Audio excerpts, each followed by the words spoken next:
दोस्तों, आज हम बात करेंगे एक ऐसी व्यक्ति के बारे में जो एक सच्ची राष्ट्रभक्त तो थी ही, लेकिन साथ में ही वे एक नेता भी थी, वक्ता भी थी और एक कवयित्री भी थी और उन्हें नाइटिंगेल ऑफ इंडिया ये खिताब भी मिला था।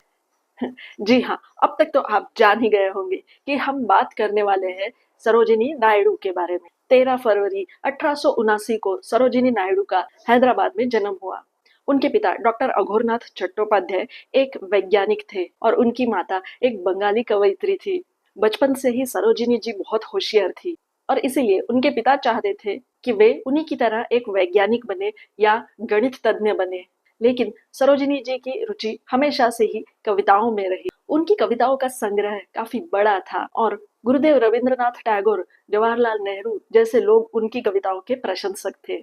एक बार सरोजिनी जी की मुलाकात गोपाल कृष्ण गोखले से हुई और उन्होंने सरोजिनी जी से अपनी कविता शैली का उपयोग गांव के लोगों में देशभक्ति उत्तेजित करने के लिए इस्तेमाल करने कहा। इस तरह उन्होंने अपने हुनर को भारत माता की सेवा के लिए समर्पित कर दिया।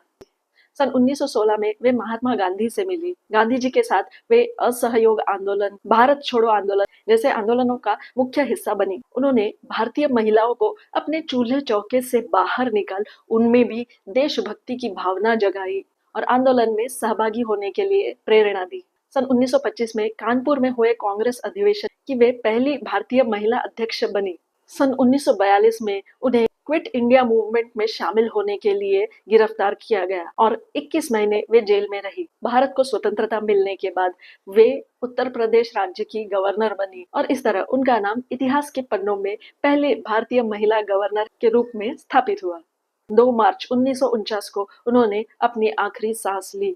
सरोजिनी नायडू जो केवल एक प्रभावशाली कवयित्री ही नहीं, लेकिन एक शूर स्वतंत्र सेनानी भी रही है, उन्हें हमारा प्रणाम। जय हिंद।